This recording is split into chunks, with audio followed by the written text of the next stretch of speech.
Hello. William Morris had been fascinated by the 10th and 11th century Icelandic sagas from an early age. After meeting and befriending Icelandic scholar Erik Magnusson in London in the late 1860s, he began translating the original works, and in 1870 the story of the Volsungs and Nibelungs was published, based on the Volsunga saga.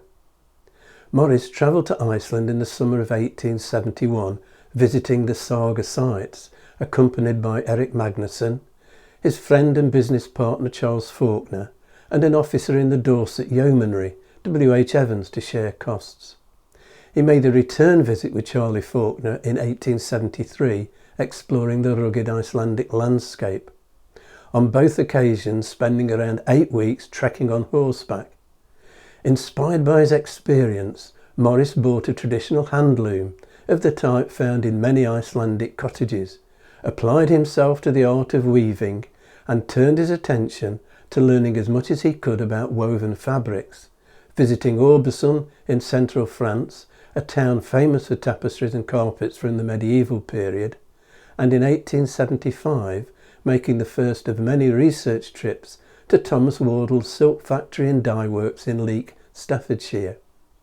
Thomas Wardle, who became another close friend, was a distant cousin and brother-in-law of George Wardle, Morris's factory manager.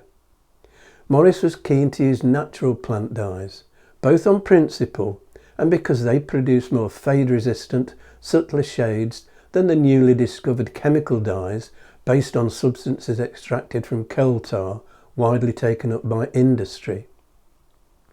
Morris employed a French weaver, Louis Bazin, at a workshop in Great Ormond Yard, and took on John Henry Dearle, a shop assistant at the retail outlet in Oxford Street, as a design apprentice. Dearle would progress to eventually become chief designer for Morris & Company in 1890, and after Morris's death took over as art director.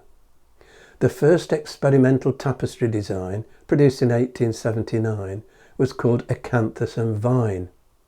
Difficulty achieving the right tension between weft and warp on the high warp upright looms of the type used by late medieval Flemish weavers resulted in a distorted pattern. Nicknamed Cabbage and Vine, it's now on display at Kelmscott Manor. After the move to Merton Abbey in 1881, Jacquard looms were installed, using punch cards to lift the warp threads, patented by Joseph Marie Jacquard in 1804. A degree of automation, but in the service of the weaver. Design at Morris & Company was a collaborative process. Edward Burne-Jones was involved with tapestry figures, Philip Webb with animals, especially birds. Finished subject patterns were photographically enlarged to scale, and backgrounds drawn in by Morris and John Henry Dearle before being traced on the loom. As many as 3 weavers might operate a single loom, working from behind, with a mirror to reflect the design as it appeared. This is the Summons, one of a series of 6 Morris & Company tapestries now in Birmingham Museum and Art Gallery, illustrating the Arthurian story of the quest for the Holy Grail, as told by Sir Thomas Malory in Le Morte d'Arthur, first published in 1485. This is The Attainment, with Sir Galahad, Sir Bors and Sir Percival, which was displayed at the Arts and Crafts Exhibition Society show in 1893. The tapestries were commissioned by petrochemical entrepreneur William Knox Darcy for the dining room of Stanmore Hall, Harrow, now converted into luxury apartments.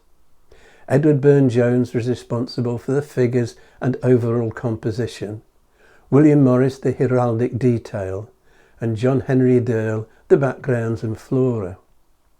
In 1904, the Merton Abbey works were bought by Liberty's, by then Morris & Company's main customer. Some of the original weatherboard workshops were demolished and others replaced in brick. Liberty moved out in 1972 and the site is now home to a craft village. Next time, the revival of interest in the art of stained glass. If you've enjoyed this video, hit the like and subscribe buttons and click on the notification bell to be informed when the next video is available. or you can subscribe by clicking on the rose window over my shoulder.